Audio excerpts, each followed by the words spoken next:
السلام عليكم ورحمة الله وبركاته. ناس كتير جدا، مش عايز اقول لك مصر كلها، نفسها تعرف ايه مواصفات وامكانيات الموتوسيكل اللي قدامك ده. حتة الجوهرة من هوجين ابو المجد تيريوس 150 سي سي. صلى على النبي صلى الله عليه وسلم.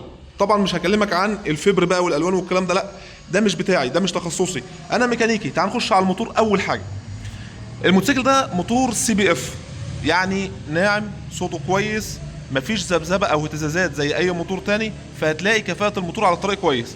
مواصفات الموتور السي بي اف ده ايه؟ صلى على النبي صلى الله عليه وسلم. شوف يا سيد الفاضل، اول حاجه بيستم واحد سنجل سلندر، ضغط عالي او كبس عالي، بنزين 92، ده افضل حاجه ليه.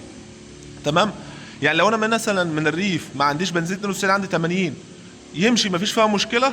ولكن انا دايما في اي موتوسيكل بقول 92 عشان الترسبات الكربونيه اللي موجوده في غرفه الحريق، اللي بتبقى على راس البستم، اللي على الشنابر، اللي على الصبابات، اللي على جلد الصباب، الكلام ده.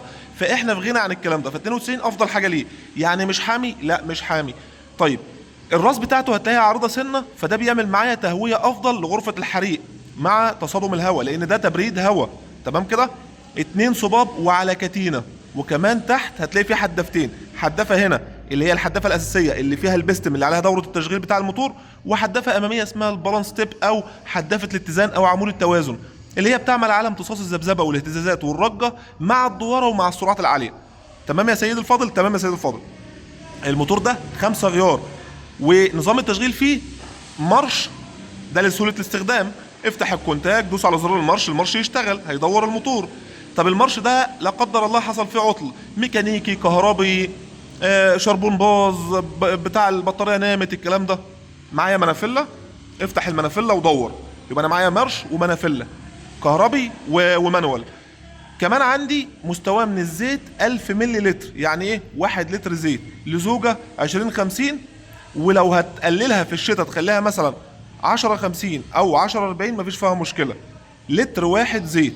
تمام تمام يا ريس. ده كده تقريبا كل حاجة، وفتحة شكمان واحدة وكربراتير.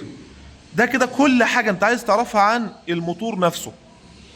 استهلاكه من البنزين هيطلعنا فوق شويه على التانك بتاعه. التانك بتاعه 15 بيتصول ب 14 لتر، مش صغير شويه، لا 14 لتر على فكره. انت لو حطيت فيه 10 لتر كويس جدا. ليه؟ لان استهلاك الوقود في الموتوسيكل ده جميل جدا جدا جدا. انا عندي 2.2 من 10 ل 2.6 من 10 بيمشيني 100 كيلو. يعني اللتر هنقول من 35 ل 45، ده المعتدل بتاعه. يعني موفر جدا في البنزين. كمان انا معايا حاجه تانية، معايا حنفيه بنزين 3 مستويات، ده موجوده في التانك اهي. انا كده على العادي، كده الطبيعي. طب لو حبيت اقفل كده، قفل كده، البنزين ما ينزلش خالص. طيب لو انا ماشي على العادي والمكنه بطلت مني، اعمل ايه؟ اقوم قالب احتياطي معايا لتر ونص، يمشيني لاقرب بنزينه مرتاح.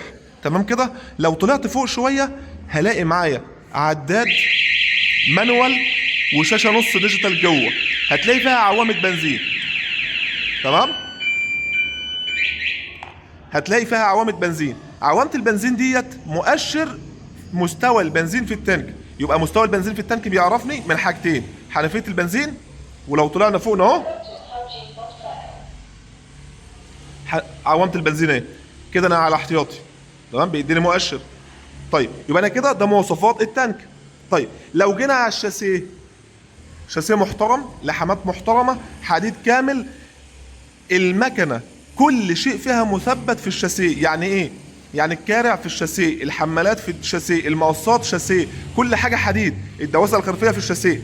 فده هيقلل معايا الكارع اللي محطوط في الموتور، اللي هو بيكسر قواعد الموتور، الكلام ده كله. فيبقى انا عندي الموتور محمي من اي حاجه تتكسر منها. يبقى كده شاسيه، موتور، تانك. لو رجعنا بقى لورا شويه وقلنا آلة الجر، آلة الجر امامي 15 ورا 42 عشان يزود معاك العزم، المكنه ما تكركرش والكلام ده كله. طب الجنط الخلفي، الجنط الخلفي 6 برمق، مقاس 17، الكاوتش بتاعه 17 في 80 في 110. ممكن تعرضه شويه، ممكن تعرضه شويه، طبعا من ماركه كندا، ماركه محترمه جدا. هو اصلا باين عليه حتى في النقشه بتاعته. تمام كده. نازل فرامل خلفي باكم، يبقى فرامل خلفي باكم. طيب قطع غيارها، التيل بتاعها بتاع اي مكنه صيني، بتاع اي مكنه بنيلي، التيل اللي ورا موجود وسعره كويس جدا. عندي 2 مساعد سوسته واحده خلفي. تمام، يبقى انا عندي فرامل باكم خلفي واثنين مساعد. ده الدواسه اهي. تمام. لو طلعنا قدام هنلاقي نفس الموضوع، فرامل باكم امامي، جنط مقاس 17. تمام، الكاوتش 17 في 80 في 100. موجود ومتوفر كتير جدا، لان ده موجود في اغلب انواع المكن الشعبي. تمام، مع 2 مساعد كمان امامي. طيب الاضاءات، اضاءه هالوجين كامله عاديه. الفلاشرات، الفانوس الامامي، الفانوس الخلفي. اي نعم، هو الشكل بتاعهم والستايل بتاعهم جميل جدا، ولكن ممكن تعدلهم ليد بعد كده، مفيش فيها مشكله. نازل لك بشبكه خلفيه حديد كامله، بحيث ان انت لو حبيت تطول المقعد يبقى هي زياده حوالي 30 سم او 35 سم في المقعد، فلو هتشيل عائلي مفيش فيها مشكله. طيب لو انت هتربط عليها صندوق تشتغل بيها مفيش فيها مشكله. طيب مواصفات بقى الموتوسيكل العامه، يبقى انا كده اديت لك المواصفات الفنيه بتاعه الموتوسيكل. طبعا انت عندك الكهرباء السيمبل البسيطه، ده المارش، الاضاءه بطال، الناحيه الثانيه كلاكس، فلاشرات، عالي وواطي، الرعاش. تمام، ده طبعا الدبرياج، وده الفرامل اللي اماميه. حامل تليفون مع شاحن تليفون نازل معاه. العداد مانوال مع نص شاشه ديجيتال في النص، موضح عليه الار بي ام، السرعه، موضح عليه الغيارات، موضح عليه البنزين، الساعه بي ام واي ام والكلام ده، موضح عليه سرعه الرحله الواحده. طبعا دول الزراير المود والتصفير والكلام ده، والتنويره. ده الكونتاك.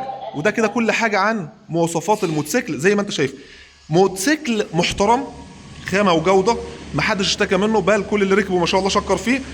تعالى بقى للمواصفات اللي انت عايزها، اللي هي ايه بقى؟ السرعه والوزن والابعاد، عشان لو هتخزن والكلام ده. شوف يا سيد الفاضل، اول حاجه الموتوسيكل اللي قدام حضرتك ده ابعاده جميله جدا. يعني انت ممكن لو بير سلم تخزنه فيه. ليه؟ لو خدت بالك هتلاقي طول الموتوسيكل من الصفر للصفر مترين. تمام، متر 97 بالظبط. ارتفاع المقعد 75 سم. يعني لو انت قصير، لو انت طولك متوسط هتركبه تبقى مرتاح. طول الشلته متر و2 سم، قول متر، يعني هيشيل 1 و2 و3 مرتاح. الشلته مستوى واحد مع الشبكه الخلفيه، فالسواق مش هيتعب، واللي وراه، ولو هتحط صندوق مش هتتعب لان مستوى واحد. تمام كده؟ تمام كده يا سيد الفاضل. عندك عرض الموتوسيكل مفيش فيه اي زيادات خالص. هو يمكن اعرض حاجه الجدون اللي هو كام؟ 75 سم. تمام، من الصفر للصفر. عشان كده بقول لك المحاور بتاعته، الملفات، لو انت تشتغل بيه الكلام ده هيبقى كويس جدا معاك في الشوارع الضيقه والكلام ده. الخلوص الارض بتاعه 17.5 سم. اقرب حاجه للارض الشكمان مش الموتور، ومفيش، فهيمشي معاك برضو في المطبات والاماكن المكسره والكلام ده. حلو قوي. طيب ده كده تقريبا كل المواصفات اللي انت عايزها. استهلاك الوقود، السرعه بتاعته من 80 ل 85 كيلو متر في الساعه، بيجيب اكتر من كده، ده في ناس بتعدي ال 100 وال 110 وال 120، ولكن انا دايما بقول الالتزام بالكتالوج افضل عشان توصل لافضل كفاءه على اطول فتره ممكنه ليك. تمام كده؟ وبرضه ما تهلكش في قطع الغيار اكتر. طيب ده كده مواصفاته، سرعته، كل حاجه عنه. الموتوسيكل اللي قدام حضرتك ده سعره النهارده كام؟ انت مش هتتخيل.